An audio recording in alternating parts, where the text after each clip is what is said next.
Hey everybody, welcome back to Hillbilly Garage. We're picking up on the next part of the radiator install for old Tonka. If you missed part one, it'll be in the comments in a link. What's that, the new radiator? Yes. Where'd you get that from? Honestly, I don't remember. Where did I get it? I've had it for a couple of weeks and I haven't had time to put it in.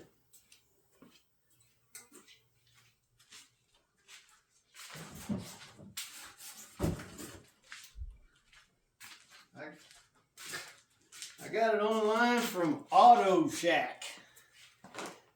Price was really good. I think it was somewhere in the neighborhood of $80, I believe.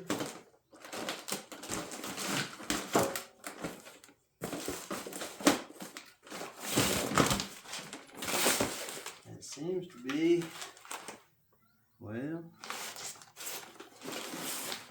got a broken ear on it. Can you still use it? Yeah, I'll make it work. That's disturbing.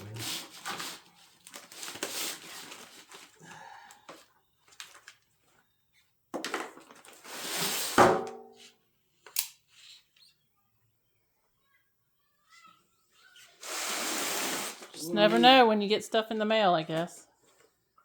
Yeah, it's packaged up good and everything. For some reason, that one mounting gear up here got broken, but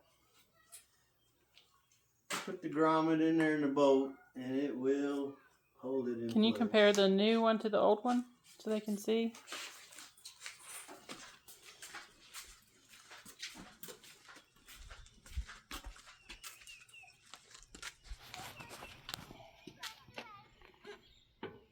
New one to the old one, and as it turns out, whenever the last radiator was put in, they used a radiator from a manual transmission, because these are the connections for your automatic transmission cooler, and you can see they are missing.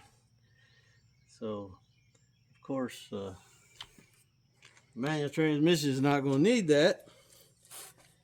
They are, other than that, they're identically the same.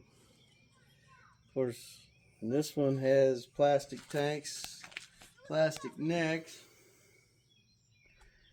Now, what are you going to do with the old radiator? Where's it going? It's going to the recycle center because the majority of it is aluminum, and you get you a little bit of money out of that. Of course, y'all remember we got a couple of camshafts that got to go to the metal place too. So If you guys don't have something like that, we have a metal recycling place, and they give you a certain percentage in cash based on weight. Different metals are different amounts. It goes up and down. And obviously it's dependent on the current market. Sometimes metal's higher than other times. But yeah, I mean, taking them to the scrap is a way that you can hopefully recoup some of your... Plus, it just gets it out of your way. We always wait till we have a pretty big load, a trailer load full. And we go, maybe once or twice a year, babe? Yeah. Sometimes 3, but sometimes you just got to get that stuff out of your way. So what are you looking at now? Yeah. Trying to figure out the orientation of the lines. And it looks like I do not have the right fittings to change this over. Or they don't seem to be right.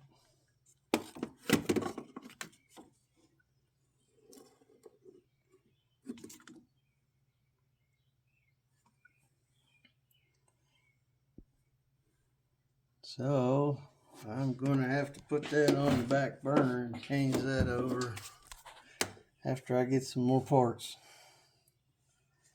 because the connections are not the same. Not sure why. That don't make any sense.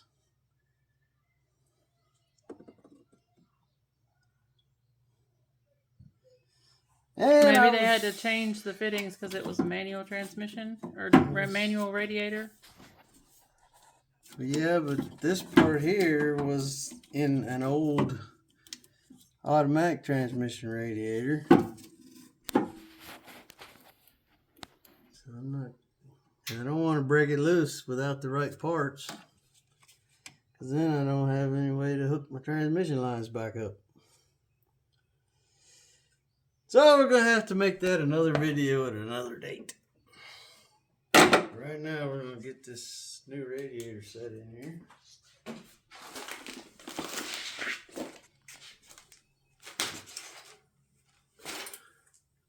How do you know which side's up? The fill neck goes on the top.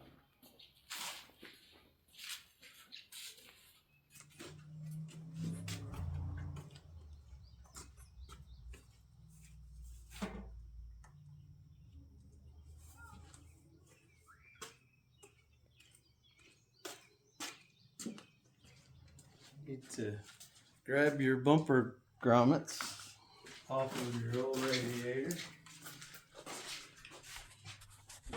One of them stayed in, so I need to swap the other one over. And this little stem right here is what goes into your grommet, and the grommet is down here. You don't want to set that in there without rubber, because the vibration will destroy it. So if for some reason you discover that your grommets are missing, you need to stop what you're doing and get you a replacement.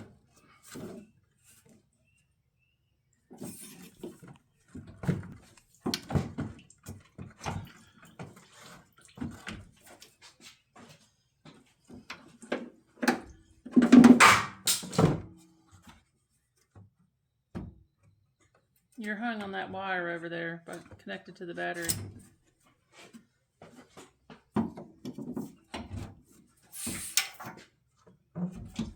Okay, got the grommet set down in there. Now I need to grab the other ones off the radiator. These are your top grommets, and they slide down into this little horseshoe right here.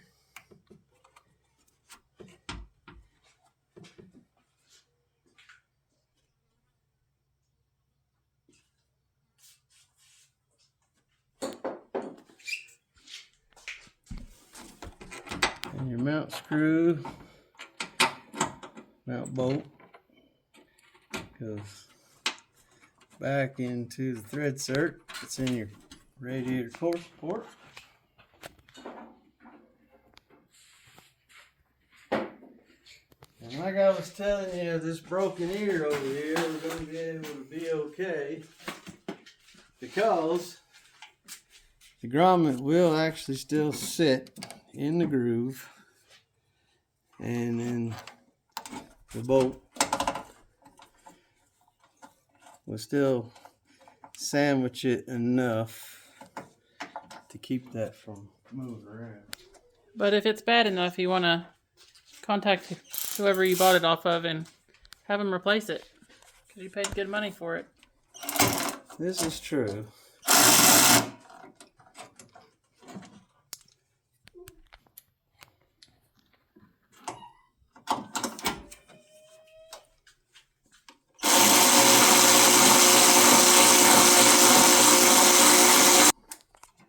What are you using there? What is that? This is my electric ratchet.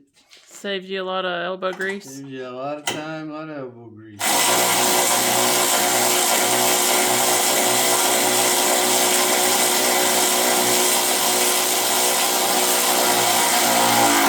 Where'd you get that one from? That is a Hyper Tough from Walmart. And I'm telling you what, I am not dissatisfied with the quality. No, it's not a snap-on, it's not a mic coat, but I'll be honest with you, I never have been into that stuff. I don't think a $300 ratchet is necessary if a $20 one will work.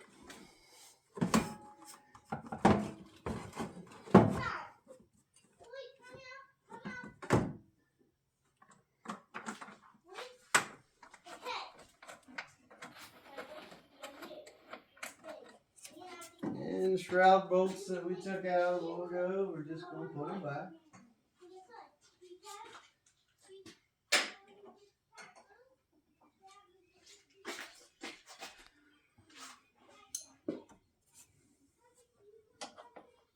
About how long does it take you to change out a radiator?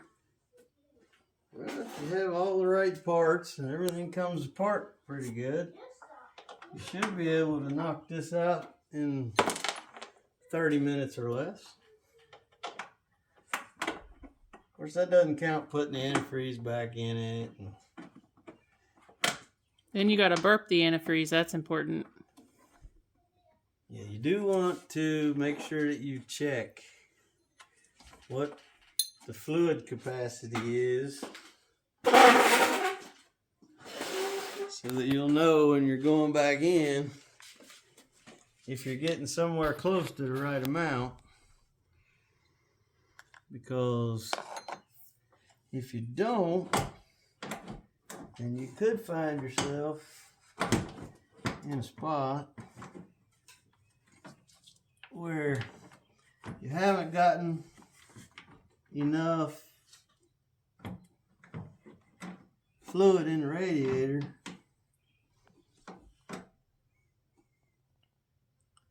and you end up with a air blockage gap around your thermostat, because your thermostat is normally closed. Looks like I'm gonna have to make a bracket. Hold on. I grab it.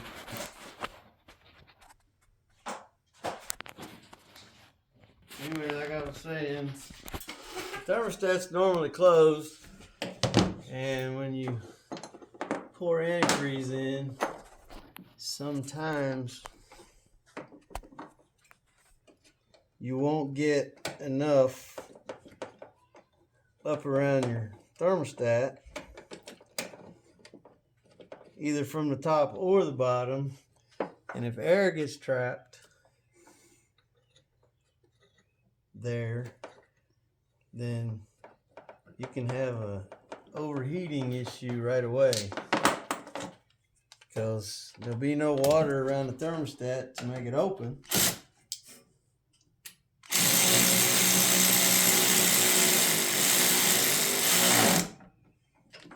So don't just throw antifreeze in it, start it up, think you're done, and walk away.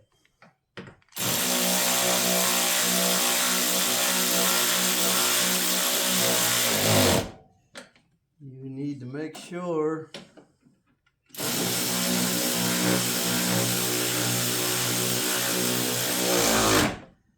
that water starts circulating, and there's a couple ways you'll tell that is, first of all, your upper radiator hose will get warm.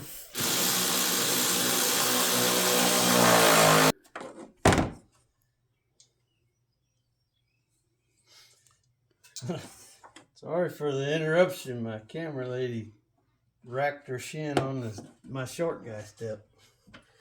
But I think she's going to survive. It's a little painful. But anyway, back to what I was saying. You got to make sure that you get plenty of fluid in, because there will be air trapped. But the way they work is water antifreeze is pulled by your water pump from your bottom radiator hose, circulated up through your block, and then when the thermostat opens, it flows across the top into your radiator, and from the tank across the core, your fan pulls air across it, and that's what cools the fluid. It goes back down on the other side and back through the system. Do you have to use a certain type of antifreeze? What happens if you mix them? Well, yeah. When you're starting completely fresh like we are, which I always use green antifreeze. Buddy of mine who runs a parts store assures me that this is Prestone, and I like Prestone, but it comes in that AutoZone jug and it's a little bit cheaper, and I like that too. So anyway, I gotta get my upper radiator hose back on. Simply slips on and you tighten your clamp.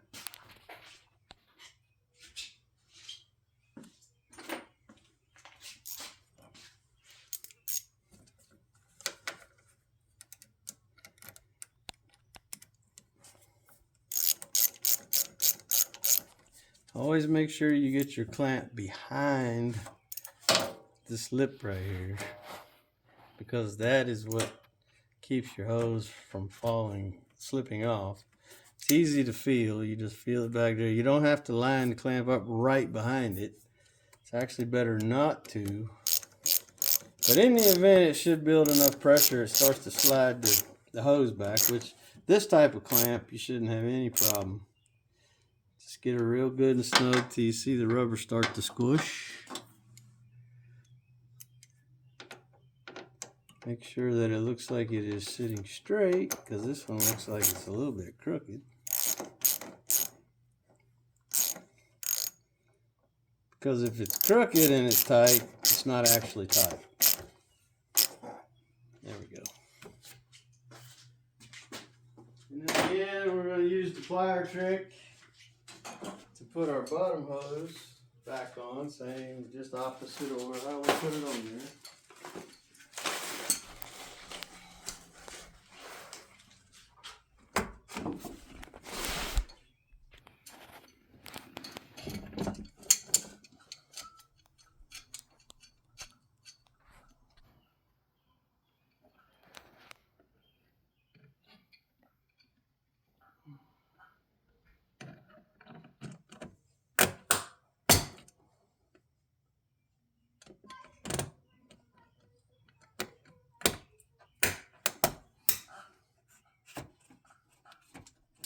Make sure you get it far enough where you know you're behind your lip. You can feel that by squeezing the hose. But just don't slide it too far to go off the edge of the hose. And with upper and lower radiator hoses on, we can start adding coolant.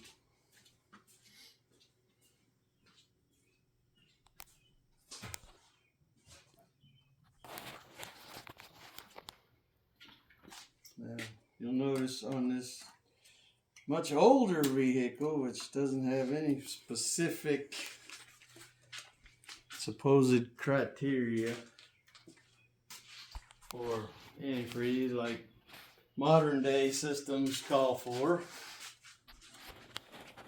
but you can see it's green antifreeze too, or yellow or gold, whatever we want to call it.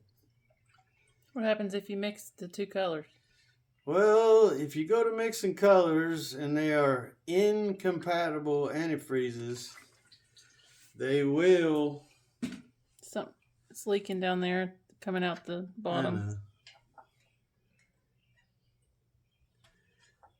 I need to put the overflow back on. So what'd you forget to do? I'm going to go ahead and put the overflow bottle back on, that way. Don't waste your new antifreeze. Well, I don't want it spilling or coming back through my vent hole, because that's another thing you got to watch when you are putting your antifreeze in, is it moves slowly, because you're filling the tank here and then some of it is going downhill towards the water pump, but then it's got to make a U-turn and go back up.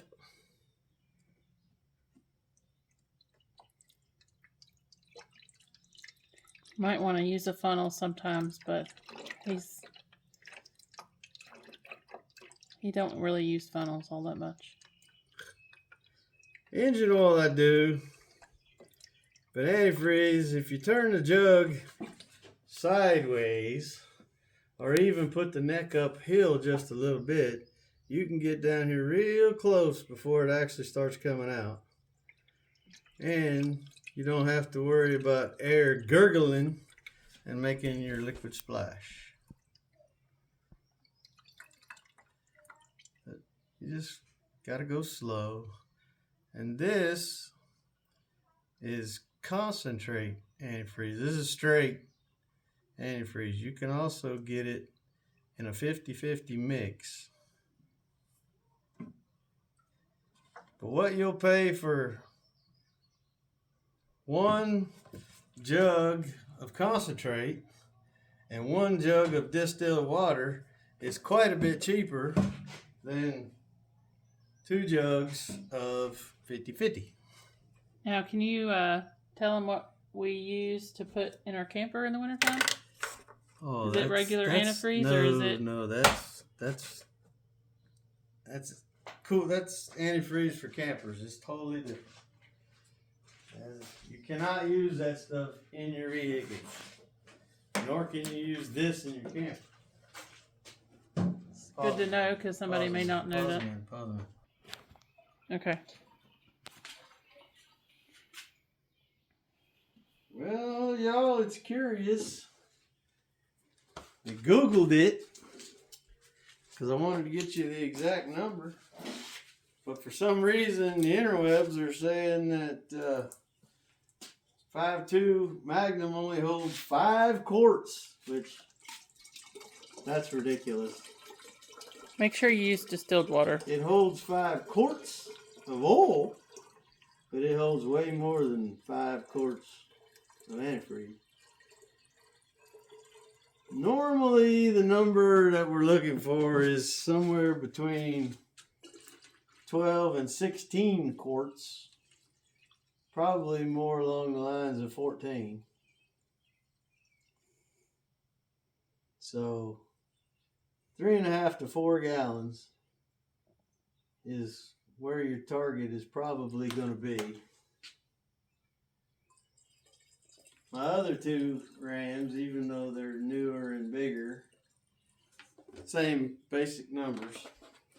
So what I like to do is I either get 2 jugs of concentrate and mix my own half and half like I just did right there, or I get 1 jug of concentrate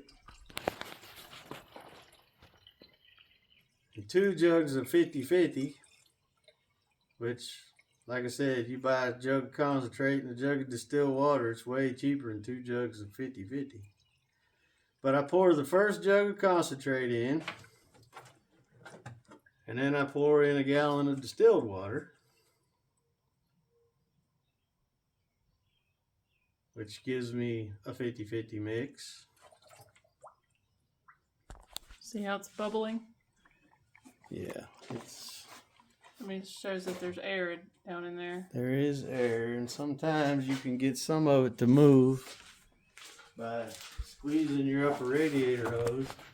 But like right now, that's only air I'm moving, because I can feel there's really nothing in the upper one yet, because it's obvious it's primarily going to go down through this tank, down the lower radiator hose, and work its way up in the block first.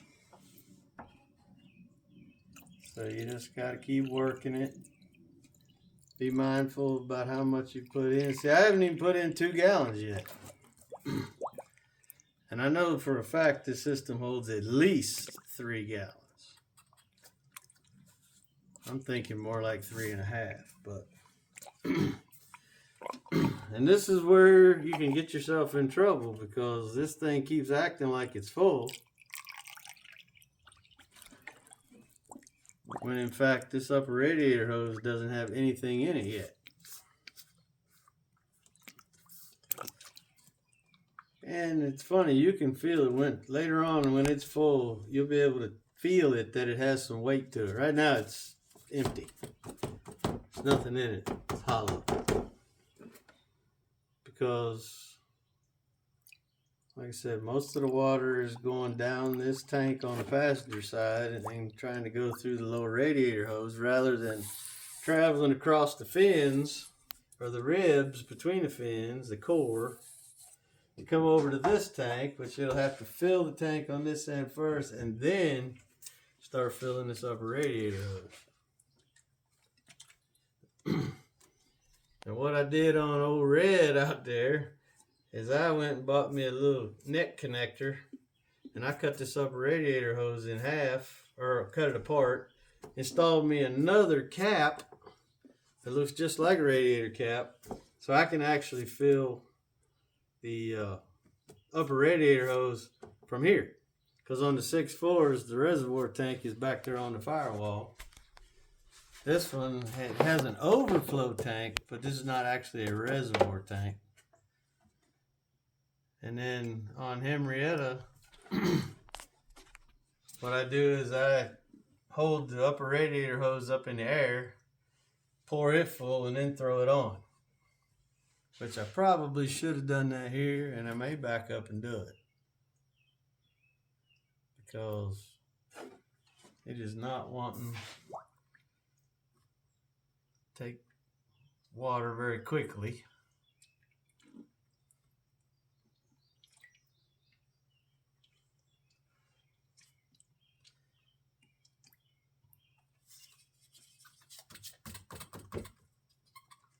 Yep, that's what I'm gonna do.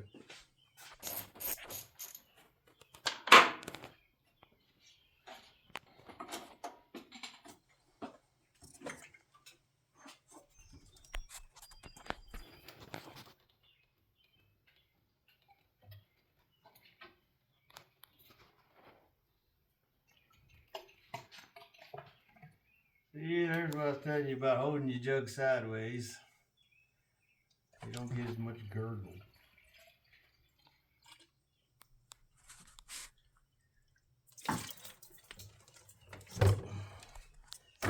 Doesn't really help a lot, but it does help some.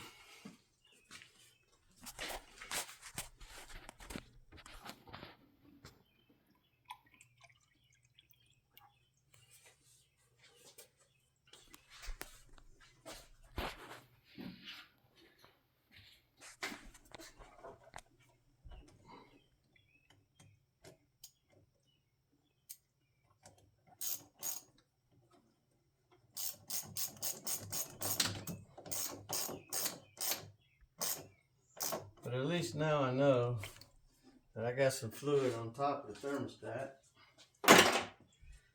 And I will continue to force some more through the bottom.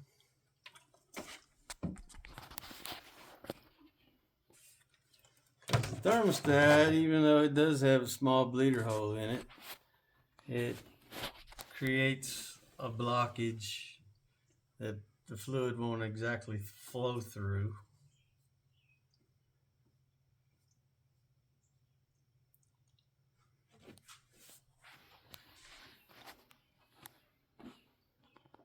Yeah, what are you doing over there? You squeezing it? I am trying to work some air one way or another without actually spilling any more on the ground than I already have. But now the upper radiator hose has a little bit of weight to it. Of course, I did that pouring it in. But we still have a void over here in this tank. That fluid is traveling across. It's starting to fill it. But right now we only have about 9 quarts roughly in it. And I'm confident that it probably should be at least 11 or 12. I could be wrong on that. Of course, the interwebs, they ain't helping us with that one. And I don't know if I have an owner's manual of this truck or not. Of course, this truck was used, very used when we bought it for my daughter. It's got 190,000 miles on it, but I'm telling you what, it still runs great. Fires up every day, every morning. It don't burn no oil. Transmission don't leak. Is this your project vehicle? And this is my project. See, there's some air bubbles. There's some air. I knew there was some in there.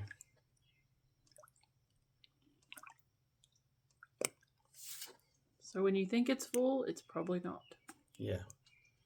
Like I said, it is a really good idea to know what your capacity is, so at least you're within a quart or so before you turn the key and crank it up. And like I said, you want to keep a good eye on your temperature gauge. You want to make sure it don't try to spike. Now, if there's water or antifreeze laying on your thermostat, when it gets to temperature, then it'll open and everything will circulate just fine. Just what happened to us on another project is we ended up, there wasn't enough antifreeze laying on the thermostat, and the temperature gauge shot through the roof.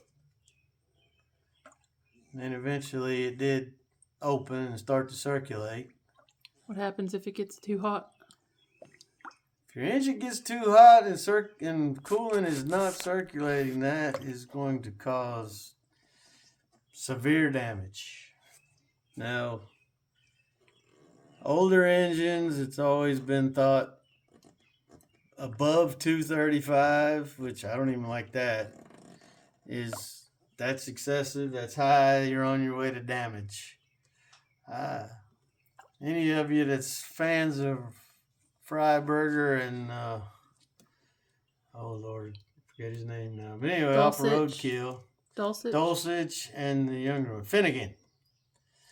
They have road trip vehicles and have seen 240, 250 and not blown it up.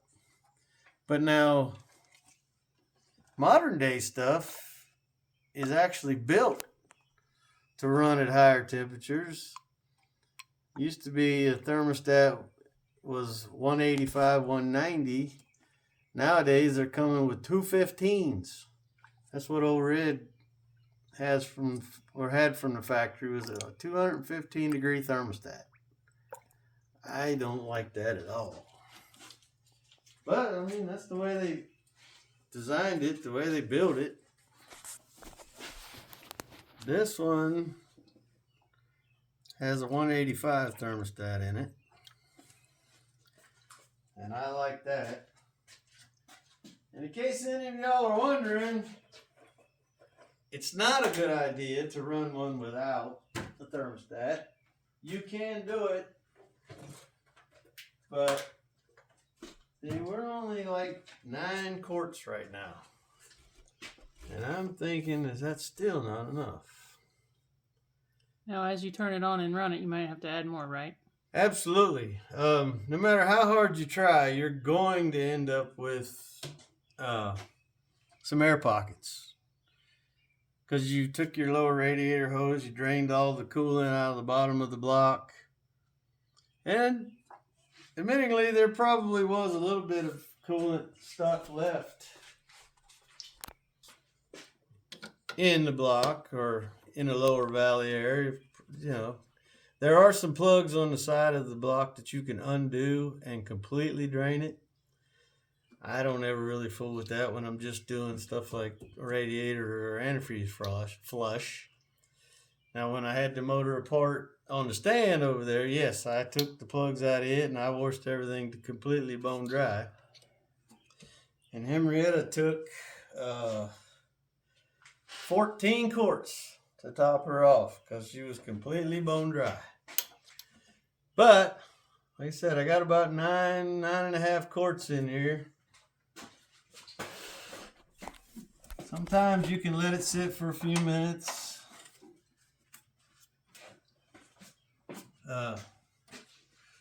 Leave the lids loose and stuff or off, and it will burp itself a little bit, and you can just keep nursing a little bit more in and more in until you get it up to where you're feeling comfortable with it.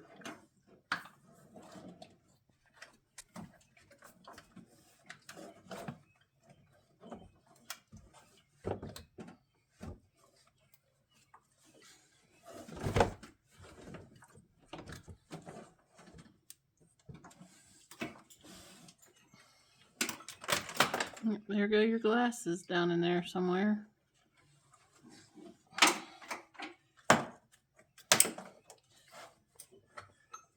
What are you putting back on now? Putting the windshield washer fluid tank back on. And yes, believe it or not, this 1999 model, the windshield washer does actually still work. Now the low warning sensor is bad, which I need to change that. But because it tells me it's low all the time, even though that jug's completely full.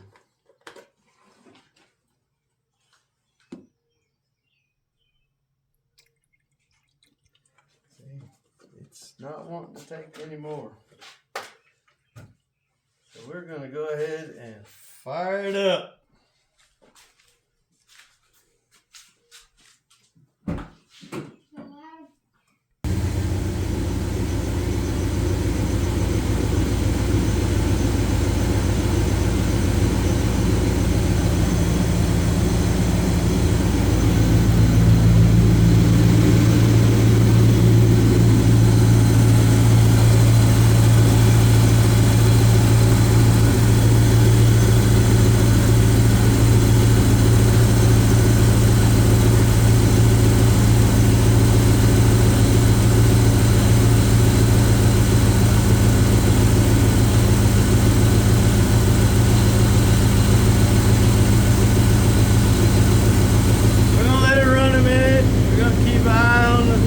Temperature gauge. Wait for thermostat to open. Like I said, two ways you can tell when the thermostat opens is probably be able to see fluid moving down in the neck, but even easier than that is you will feel this upper radiator hose get warm. When the thermostat will open and start pushing that warmer coolant up in through here. When that happens, then you know that your thermostat's open. So we'll be back in a minute, right? Yeah.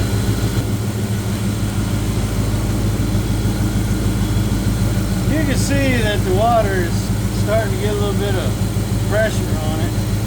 That doesn't necessarily, actually what that means is it's the antifreeze or the water pump is trying to pull from the bottom hose, and it's creating a back pressure on this side of the radiator. Because until the thermostat opens and it comes up out of the top and across this way, there's still air. Matter of fact, there is fluid in this hose, but I can still feel that it's not completely full. Because, like I said, the water pump pulls off the bottom of the radiator this direction towards the engine, through the engine, and then thermostat across the top. So the water pump's trying to pull all the time. And when it pushes up against the closed thermostat, that's actually what makes the temperature in your antifreeze go up, and that's what makes your heater get warm. You want to show them the temperature gauge?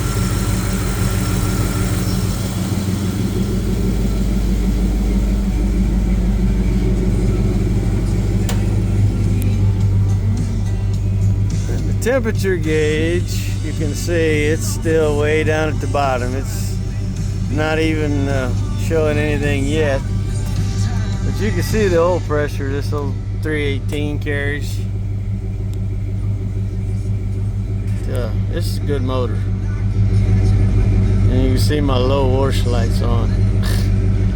But driving down the road, it still carries 28 or 30 pounds even at full operating temperature. Looks like that temperature gauge is starting to rise. Just a hair. It's up off to the bottom there. So it's building temperature. That means we've got antifreeze on the temperature sensor because it's starting to register.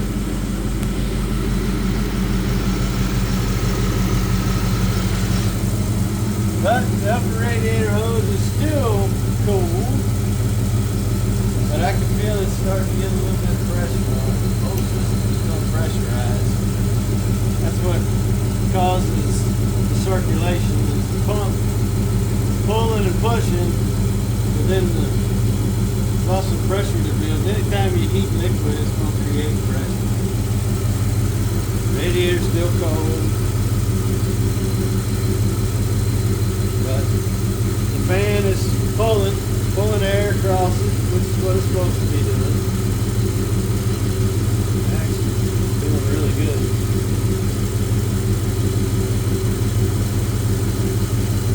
For all you people out there, you want to hang on to the old vehicle that you got sitting in the yard, because it might save your life one day. Yeah, don't get rid of them old projects. I'll be honest, this one sat around for several years, not even being touched.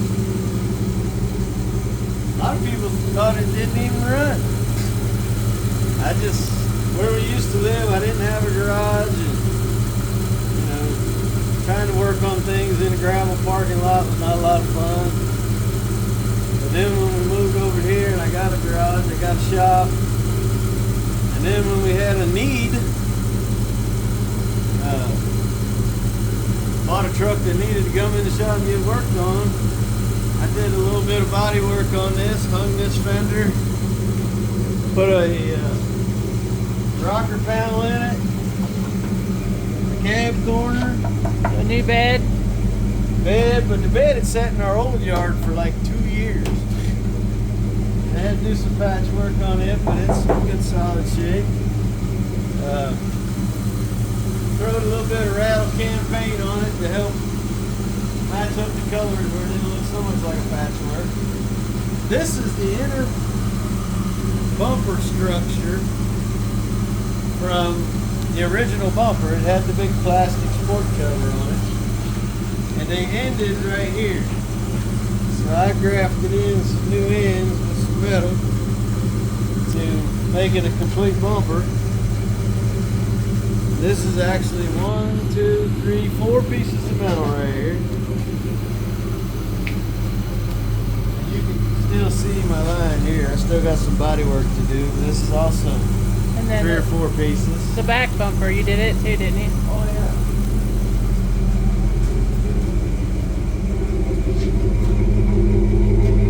I took the original factory bumper brackets and some box channel. This is 1/4-inch wall box channel. That's stronger than any factory bumper. And I just built this part of the inner structure, part of the brackets, and some box channel. And this is the bumper that I built. Stand right there. I like it pretty good. Of course, I had the mount wheel license plate bracket. And then I had to do this hillbilly patch on the tailgate because it was all rusted out and I couldn't stand the looks of it. But we are going to replace the tailgate. But had to get a sticker on it, so I had to. This saved us when Henrietta and Old Red, they both had engine repairs at the same time, so we were down 2 vehicles. The family of 6. Made life very interesting for 3 months. This one got us back and forth. Our oldest one fired up every morning. leak a little antifreeze, just kept pouring water in it. Luckily it wasn't winter time. And tell them what happened when you bought old Red and then you sold what you sell that you wish you hadn't have sold. Well, my old work truck was a 97 model Ford F-150 extended cab. A lot of miles on it, but the odometer broke a long time ago, so I don't actually know how many, but it was an old one. It fired. I got a buddy of mine bought it from me at work, and he's driving it. Him and his family drive it every day. But luckily we had Tonka sitting here, and we just have to do enough body work to get a sticker on it.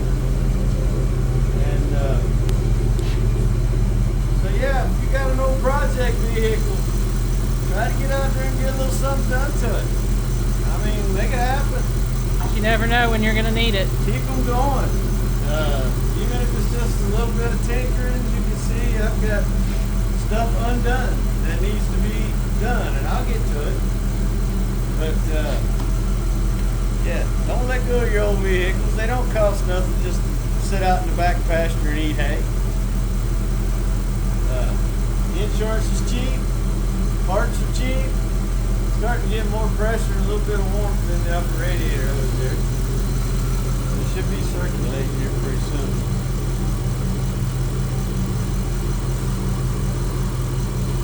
What are you wanting to do with this? What? From Flex Grip. Eventually, I want to take this down to Bowling Green, Kentucky to a boat party. And I learned about it from Derek at Vice Grip, but you can look it up on the internet. It's an annual Mopar show down at Bowling Green. I think it's around about September, I'm pretty sure. And it's a run what you brung. You can bring them in any state of progress. They don't have to be perfect. If you want to run it on a drag strip or melt tires in a burnout pit, or just sit and let people look at it. So yeah, that's what my goal is for this one. I don't know if we're going to make it this year. I thought we were, but we're going to try. We're going to see if it'll work. We had so many other priorities come up that what I had planned on this one, I ended up having to put a little bit of that off the weight. Looks like.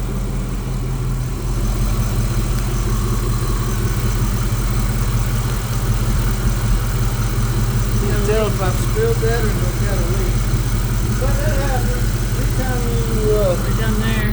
move a clamp, along your hose. I mean, sometimes you might get a leak.